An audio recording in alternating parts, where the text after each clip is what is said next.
नमस्कार दोस्तों, मैं अमन स्वागत करता हूं आपको अपने इस यूट्यूब चैनल क्लासमेट मस्ती में। दोस्तों, आज मैं आपके लिए करंट अफेयर का एक इम्पॉर्टेंट टॉपिक को लेकर आया हूं और वह टॉपिक है प्रमुख पुरस्कार तथा सम्मान। जैसा कि आप सबों को पता ही होगा कि पुरस्कार और सम्मान से 1 से 2 क्वेश्चन आपके किसी भी एग्ज़ाम, चाहे वह रेलवे, एसएससी, बैंक, इन सभी एग्ज़ाम में पुरस्कार से संबंधित प्रश्न आपके एग्ज़ाम में ज़रूर पूछ लिए जाते हैं। तो बढ़ते हैं अपने आज के इस पहले क्वेश्चन की ओर। हमारा आज का पहला क्वेश्चन है, ज्ञानपीठ पुरस्कार किस क्षेत्र में दिया जाता है? तो इसका सही आंसर है वो है ऑप्शन नंबर 1, साहित्य। याद रखिएगा, ज्ञानपीठ पुरस्कार भारतीय भाषाओं में श्रेष्ठ साहित्य सृजन पर दिया जाता है।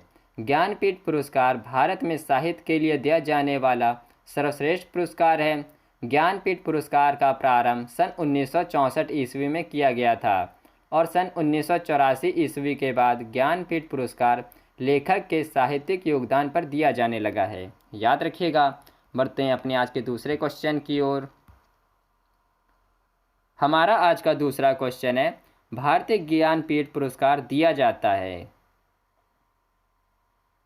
तो इसका सही आंसर है वो है ऑप्शन नंबर 3, भारतीय भाषाओं के साहित्यकारों को रचनात्मक लेखन के लिए प्रोत्साहन करने के लिए। याद रखिएगा। बढ़ते हैं अपने आज के तीसरे क्वेश्चन की ओर। हमारा आज का तीसरा क्वेश्चन है, ज्ञानपीठ पुरस्कार के तहत कितनी राशि पुरस्कृत साहित्यकार को प्रदान की जाती है? तो हमारा ऑप्शन नंबर 3 करेक्ट हो जाएगा, 11 लाख। याद रखिएगा, 1965 ईस्वी में 1 लाख रुपए की पुरस्कार राशि से प्रारंभ हुए इस पुरस्कार को 2005 में 7 लाख रुपए कर दिया गया था, जो अब वर्तमान में 11 लाख रुपए हो चुका है। याद रखिएगा। बढ़ते हैं अपने आज के चौथे क्वेश्चन की ओर। हमारा आज का चौथा क्वेश्चन है, ज्ञानपीठ पुरस्कार कब से प्रदान किया जा रहा है? तो इसका सही आंसर है वो है ऑप्शन नंबर 3, 1965 से। याद रखिएगा। बढ़ते हैं अपने आज के पांचवें क्वेश्चन की ओर। हमारा आज का पांचवा क्वेश्चन है, निम्नलिखित में से कौन सा पुरस्कार केवल साहित्य से संबंधित है? तो हमारा ऑप्शन नंबर 4 सही हो जाएगा, ज्ञानपीठ। याद रखिएगा, ज्ञानपीठ पुरस्कार भारतीय भाषाओं में श्रेष्ठ साहित्य सृजन पर दिया जाता है और यह पुरस्कार साहित्य में दिया जाने वाला सर्वश्रेष्ठ पुरस्कार है। याद रखिएगा। बढ़ते हैं छठे क्वेश्चन की ओर। हमारा आज का छठा क्वेश्चन है, भारतीय ज्ञानपीठ पुरस्कार के प्रथम विजेता साहित्यकार थे। तो इसका सही आंसर है वो है ऑप्शन नंबर 4, मलयालम साहित्य के। याद रखिएगा, भारतीय ज्ञानपीठ पुरस्कार में अब तक हिंदी तथा कन्नड़ भाषा के लेखक सबसे अधिक 7 बार इस सम्मान को प्राप्त कर चुके हैं। साल 1965 ईस्वी में मलयालम लेखक जी शंकर कुरुरूप को प्रथम ज्ञानपीठ पुरस्कार से सम्मानित किया गया था। याद रखिएगा। बढ़ते हैं 7वें क्वेश्चन की ओर।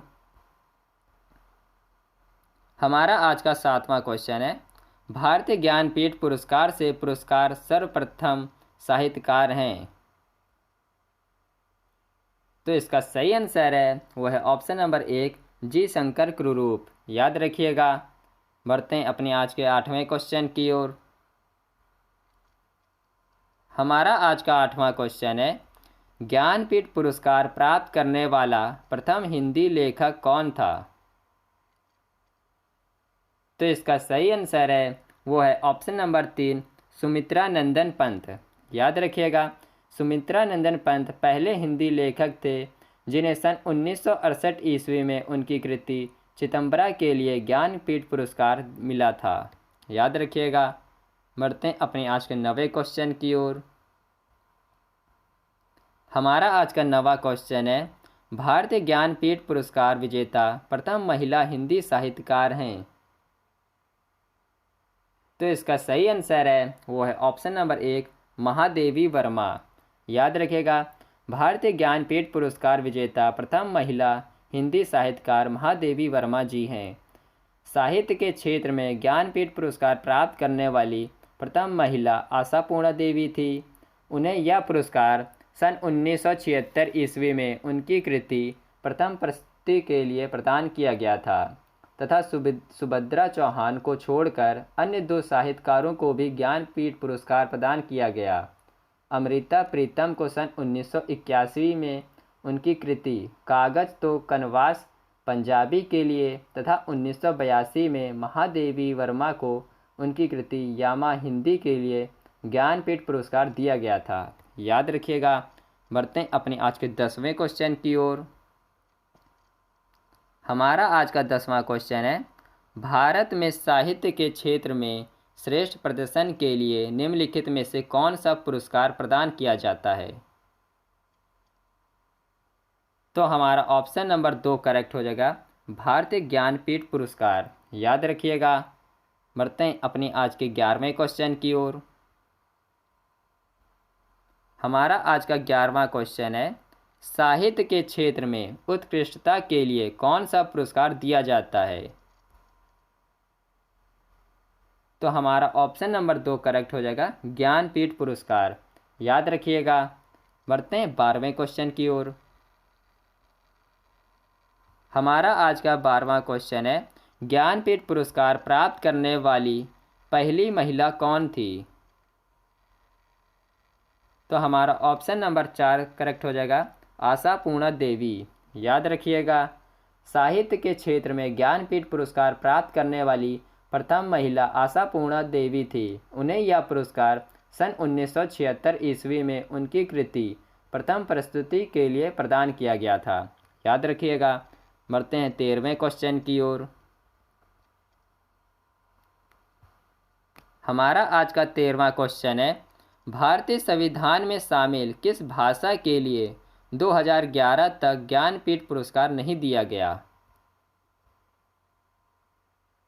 तो इसका सही आंसर है वो है ऑप्शन नंबर 2 सिंधी। याद रखिएगा। बढ़ते हैं अपने आज के 14वें क्वेश्चन की ओर। हमारा आज का 14वां क्वेश्चन है, डॉक्टर राबड़ी भारद्वाज को किस भाषा में अपने उत्कृष्ट साहित्यिक योगदान के लिए ज्ञानपीठ पुरस्कार के लिए चुना गया? तो इसका सही आंसर है वो है ऑप्शन नंबर 2 तेलुगु। याद रखिएगा। राबड़ी भारद्वाज ज्ञानपीठ पुरस्कार विजेता तेलुगु उपन्यासकार, लघु कथा लेखक, कवि एवं समीक्षक थे। उन्हें 37 लघु कथाएँ, 17 उपन्यास, 4 नाटक एवं 5 रेडियो रूपांतरण लिखे तथा इसके लिए उन्हें वर्ष 2012 में ज्ञानपीठ पुरस्कार से सम्मानित किया गया था। याद रखिएगा। बढ़ते हैं अपनी आज के 15वें क्वेश्चन की ओर। हमारा आज का 15वां क्वेश्चन है, सरस्वती सम्मान किस क्षेत्र के लिए विशिष्ट कार्य के लिए दिया जाता है? तो हमारा ऑप्शन नंबर 2 करेक्ट हो जाएगा, साहित्य। याद रखिएगा। सरस्वती सम्मान के बिड़ला फाउंडेशन द्वारा दिया जाने वाला साहित्यिक पुरस्कार है। इसका आरंभ सन 1991 ईस्वी में किया गया था। यह सम्मान प्रतिवर्ष संविधान की 8वीं अनुसूची में दर्ज 22 भाषाओं में प्रकाशित उत्कृष्ट साहित्यिक कृति को दिया जाता है। याद रखिएगा। बढ़ते हैं अपने आज के 16वें क्वेश्चन की ओर। हमारा आज का 16वां क्वेश्चन है, सरस्वती सम्मान का प्रथम प्राप्तकर्ता है? तो हमारा ऑप्शन नंबर 2 करेक्ट हो जाएगा, हरिवंश राय बच्चन। याद रखिएगा। सरस्वती सम्मान का आरंभ सन 1991 ईस्वी में किया गया था। पहला सरस्वती सम्मान हिंदी के साहित्यकार डॉक्टर हरिवंश राय बच्चन को उनकी 4 खंडों की आत्मकथा के लिए दिया गया था। याद रखिएगा। बढ़ते हैं अपने आज के 17वें क्वेश्चन की ओर। हमारा आज का 17वां क्वेश्चन है, के बिड़ला फाउंडेशन द्वारा साहित्य के क्षेत्र में उत्कृष्ट योगदान के लिए किस सम्मान की स्थापना की गई? तो हमारा ऑप्शन नंबर 1 करेक्ट हो जाएगा, सरस्वती सम्मान। याद रखिएगा। सरस्वती सम्मान साहित्य के क्षेत्र में उत्कृष्ट योगदान के लिए दिया जाता है तथा इसका आरंभ सन 1991 ईस्वी में किया गया था। याद रखिएगा। बढ़ते हैं 18वें क्वेश्चन की ओर। हमारा आज का 18वां क्वेश्चन है, तानसेन सम्मान किस राज्य सरकार द्वारा शुरू किया गया? तो हमारा ऑप्शन नंबर 2 करेक्ट हो जाएगा, मध्य प्रदेश। याद रखिएगा, तानसेन सम्मान मध्य प्रदेश शासन द्वारा प्रदान किया जाता है। यह पुरस्कार वर्ष 1980 में स्थापित किया गया था। मध्य प्रदेश शासन द्वारा हिंदुस्तानी संगीत के क्षेत्र में उल्लेखित योगदान के लिए यह पुरस्कार प्रदान किया जाता है। याद रखिएगा। बढ़ते हैं अपनी आज के 19वें क्वेश्चन की ओर। हमारा आज का 19वां क्वेश्चन है, साहित्य अकादमी पुरस्कार अंग्रेजी सहित कितने भारतीय भाषाओं में गत 5 वर्षों में प्रकाशित उत्कृष्ट रचनाओं को प्रदान किया जाता है? तो इसका सही आंसर है वो है ऑप्शन नंबर 4, 22 भाषाओं को। याद रखिएगा, भारतीय संविधान की 8वीं अनुसूची में शामिल 22 भाषाओं के अलावा यह राजस्थानी और अंग्रेजी भाषा यानी कि कुल 24 भाषाओं में प्रदान किया जाता है। याद रखिएगा। बढ़ते हैं अपने आज के 20वें क्वेश्चन की ओर। हमारा आज का 20वां क्वेश्चन है, पुलित्जर पुरस्कार किस क्षेत्र में प्रदान किया जाता है? तो इसका सही आंसर है वो है ऑप्शन नंबर 1, पत्रकारिता में। याद रखिएगा, 1917 ईस्वी में प्रारंभ किया गया पुलित्जर पुरस्कार संयुक्त राज्य अमेरिका का एक प्रमुख पुरस्कार है जो समाचार पत्रों की पत्रकारिता सहित एवं संगीत रचना के क्षेत्र में उल्लेखित कार्य करने वालों को प्रदान किया जाता है। इसकी स्थापना हंगरी मूल के अमेरिकी प्रशासक जोसेफ पुलित्जर ने की थी तथा इसका सारा काम कोलंबिया विश्वविद्यालय देखता है। याद रखिएगा। बढ़ते हैं अपने आज के 21वें क्वेश्चन की ओर।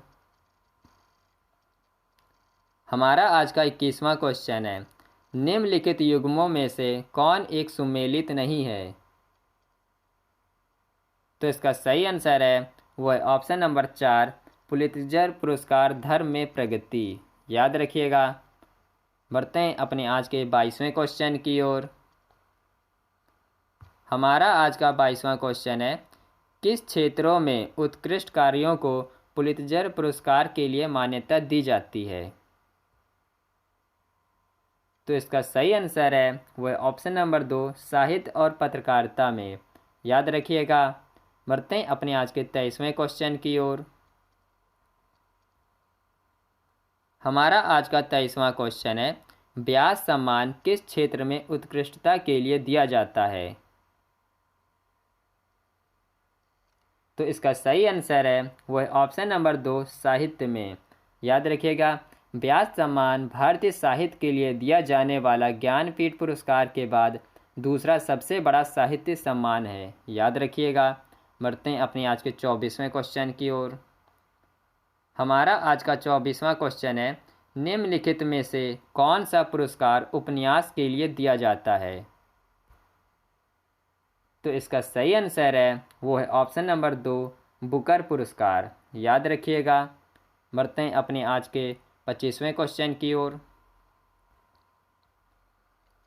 हमारा आज का 25वां क्वेश्चन है, निम्नलिखित में से किसे बुकर पुरस्कार नहीं मिला है? तो इसका सही आंसर है वो है ऑप्शन नंबर 1, विक्रम सेठ को। याद रखिएगा, विक्रम सेठ को बुकर पुरस्कार नहीं प्राप्त हुआ है। याद रखिएगा। बढ़ते हैं अपने आज के 26वें क्वेश्चन की ओर। हमारा आज का 26वां क्वेश्चन है, मैन बुकर पुरस्कार के लिए किन देशों के लेखकों पर विचार किया जाता है? तो इसका सही आंसर है वो है ऑप्शन नंबर 2, राष्ट्रमंडल और आयरलैंड से अंग्रेजी के लेखक। याद रखिएगा। बढ़ते हैं अपने आज के 27वें क्वेश्चन की ओर।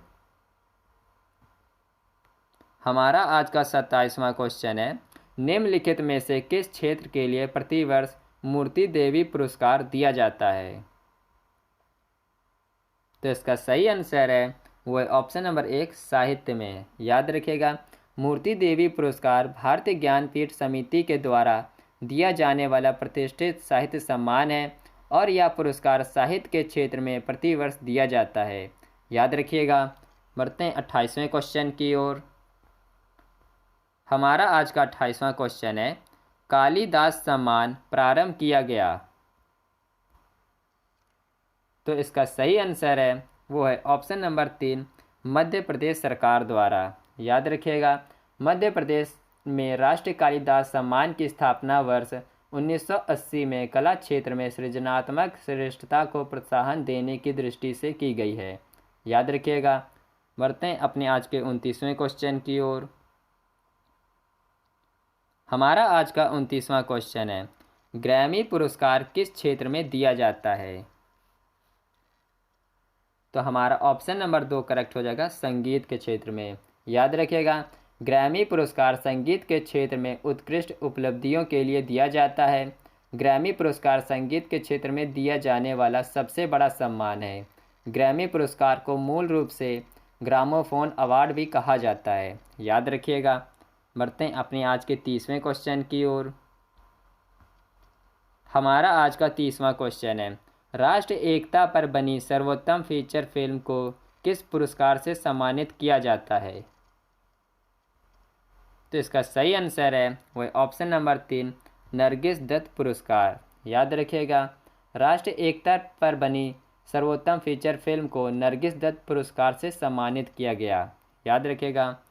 तो आज के वीडियो में बस इतना ही। अगर आपको हमारा यह वीडियो अच्छा लगा हो तो प्लीज़ चैनल को ज़रूर सब्सक्राइब करें और बगल में घंटे के आइकन को ज़रूर दबाएं ताकि हमारी आने वाली हर वीडियो आप तक सबसे पहले पहुंच सके। तब तक के लिए नमस्कार।